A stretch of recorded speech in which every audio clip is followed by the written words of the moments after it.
Hey everyone, welcome to Island Ripple. My name is Vanetta. Be sure to join us or follow us rather on Facebook, Instagram, and TikTok. And if you're on YouTube, you need to click subscribe to our channel, Cut TV. We're here at the beautiful Dax Restaurant and Bar in Rodney Bay. And I am sitting with a gentleman who will be sharing some exciting projects that our very own Water and Sewage Company, Wasco, is doing for the people of St. Lucia, for the betterment of St. Lucia. So I would like to introduce you to Mr. Maurice Norville. Yes, that's right. Welcome to Island Ripple. Thank you for having me. All right, great. So tell us let's start with what you do at Wasco. Okay, so I am a civil engineer by profession, and I am in charge of the project management unit at Wasco. Okay, great. So you are the authority on all things, project that Wasco is doing, right? Yeah, you could say that. Okay, good. So let us know, because I'm sure there are a lot of people who are watching that didn't really know a lot about what Wasco is doing project-wise. So first and foremost, let's start with what have you guys done so far in regards to projects in the different communities in St. Lucia? Okay, well, in terms of projects, we've done, it's island-wide. So we, in the north, most recently, we commissioned a new treatment plant in Debara, in Babano. On the east coast, we recently closed off the Dennery North water supply project. So there's a new treatment plant in Tomazo, some storage tanks in various communities.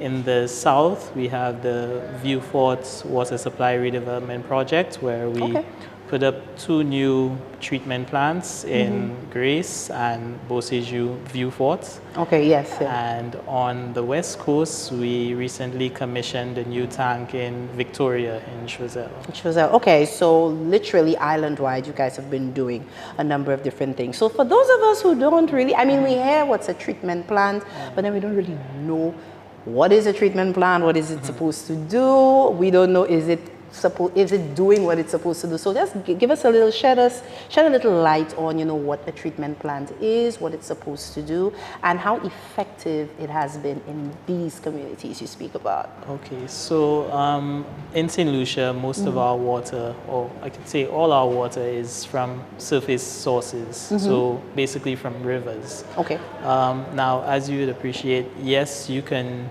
use river water for a lot of domestic activities, but it's not potable, as in you shouldn't be drinking river water and that kind of thing. And though people have been drinking river water for many years. Yes, but a lot of things happen in rivers. Because that is true, that is true, yeah. So yes, so when we abstract the water from the rivers, we have to treat it before we put it out to our customers.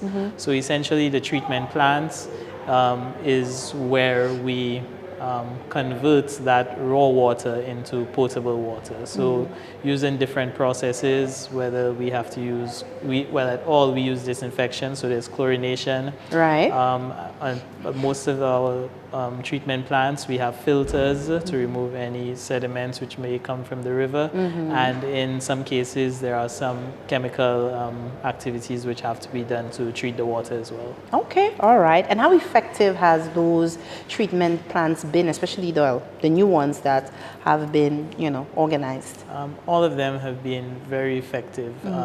We are guided by standards from the World Health Organization. Right. So they basically dictate what is potable water.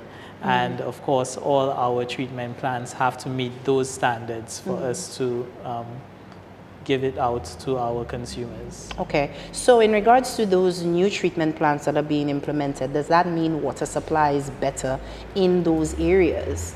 Definitely, because one of the deficiencies of not having a treatment plant on your system is that if the raw water quality is not that good, it cannot be used.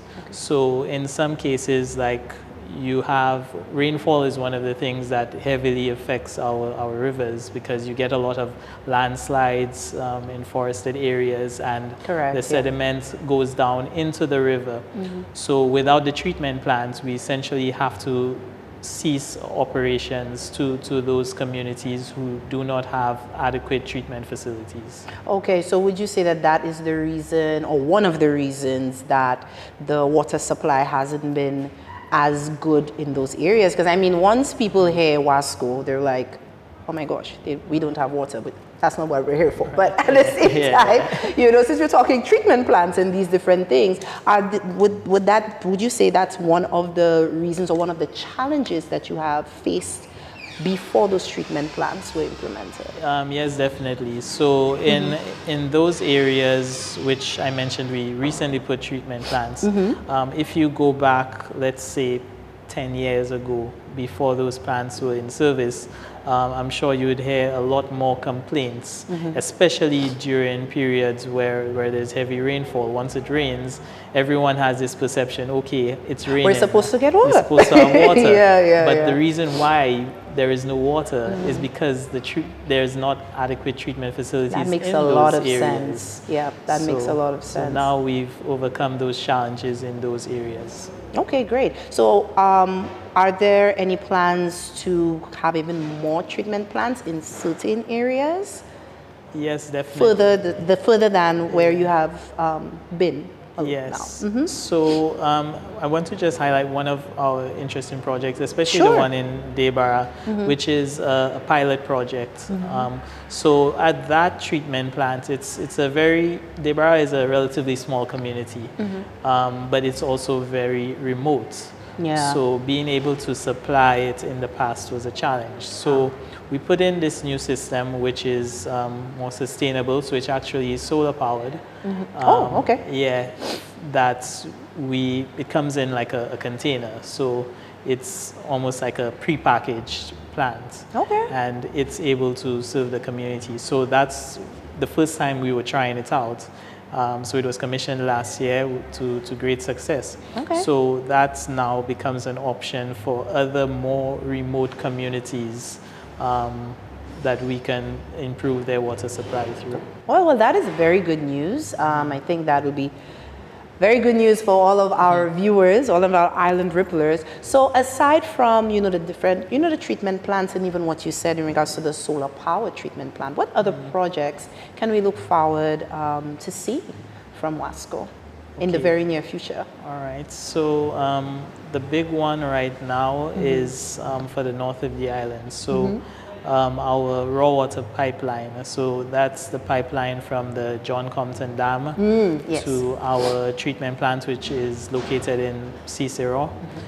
It's a pretty old pipeline, let's put it that way. I can imagine. Yeah. And even up to, I think last month, we had to do a maintenance shutdown for the whole north of the island to undertake maintenance works. And that's something we have to do rather frequently because of the age of the pipeline.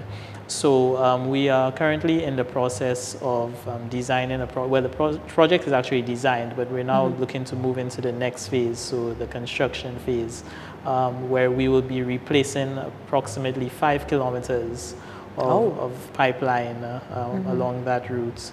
So once that project is completed, we definitely look forward to an increased water supply to the north of the island. That project sounds like it's going to take a while. Well, yes, they do. So in terms of timelines, there's a lot of work that has to be done even before that. Yes, I would think so. Yes, so we're actually targeting a commencement in January of next year, so that's 2026, and we're targeting a 2-year construction period. So that would take us to the end of 2027. So I know it seems like a long time. Yeah. But these projects are built for like 50-year minimum. So yes, it'll take 2 years, but generations to come will benefit from it. I mean, that's one way of looking at it. Definitely. Well, yeah, I agree. I mean, especially if you're using the durable materials that could you know, for the next, we wouldn't have to worry about that. Is our children and our grandchildren. It has to be like, okay, yes, but at least what you're going to be doing now is going to, you know, stay. And I think that's most important. I had actually a water question for you. Yes, of course we have to have a water question. Yeah, sure. So there is the belief that, you know, bottled water is better to drink, consume, than tap water. What is your view on that? Because since you said, you know, the water has to go through a lot of treatment and, you know, for it to be potable water, usable water. So what would be your suggestion on that? Yeah. Well, I don't blame people because before I started working at Wasco, I had that same perception. Right.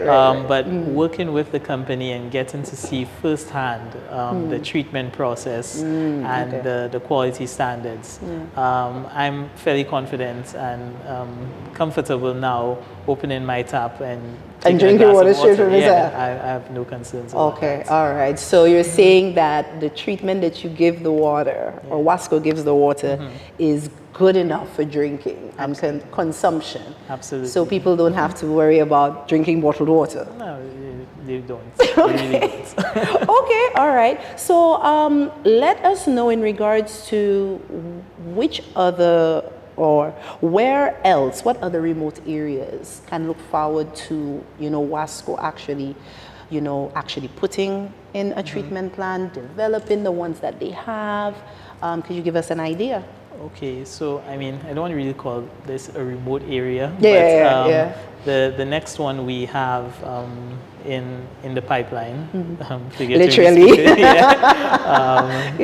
to undertake is in Pasias, which is in Miku. In Miku, yeah. So we recently we actually had a project launch meeting in the community. That was actually a week or two ago, and we're going to be commencing works on that project next month, and to be completed by the end of the year. So there will be a new treatment plant in Pasias, Miku. Okay, great. All right. So what would you like our island ripplers to know in regards to Wasco and what you guys have been doing? When I say what we would like them to know in regards to, you know, because everybody has this negative connotation of the company, and I mean, what you've spoken to me about, it really opened my eyes. I'm like, wow, Wasco is doing a lot more than I thought. So as we wrap up, what would you like the public to know in regards to what Wasco is doing? Well, of course, Wasco has a lot of negative feedback from the press and well, the public, I should say, and it's not through lack of trying, because we do put a lot of work in, but there are a lot of constraints within the company which sometimes hinder us. But we do a lot of work behind the scenes, and you see us out in the open doing work, but there is even more that's being done that people do not know about. So that's why it's always good to have opportunities like this to inform the public of some of the initiatives which Wasco has been embarking on and will be embarking on to improve our level of service. Okay, so in the event, like say for example, somebody is looking at this, watching this, and they would like to get in contact with Wasco, is there a particular department that they would call if in the event they want, you know, assistance with, you know, water in their community and that sort of thing? Is there a particular department that they would have to contact so that they can get you all to actually, I'm not saying that you haven't taken a look at all of the areas, but in the event, because, you know, sometimes some people might say, well, you know, Wasco forget us. So in the event of that, is there any, what's the department to call or the number to call? Okay, so the easiest route is to go through our main switchboard. So that's 457-3900, and they will transfer you depending on your query, either to most likely to the control room, where that's where all the complaints, let's put it this way, are logged, and all the information is fed through there. So once the information is available for your specific area, that can be relayed to you directly over the phone. Also, keep updated on our Facebook and Instagram pages, and also our website is being revamped, so you can look forward to that as well. So we're going to be a lot more accessible. Well, that's good. That's good. Well, Maurice, thank you so much for being here with us on Island Ripple. I know this is not going to be the only time that, but yeah, thank you for sharing all of that information with us. Okay, and thanks for having me. Okay, great. So, people, we've come to the end of another interview. And if you want to find out more information about any of our interviews, you can follow us on Facebook, Instagram, or TikTok. And if you would like to subscribe to our YouTube channel, Cut TV, for more interviews, earlier interviews, so that you can keep in the loop. So I will see you next time. My name is Vanetta, and see you. Our host wardrobe is brought to you by Wings of Love, located at the Dream Plaza, Rodney Bay.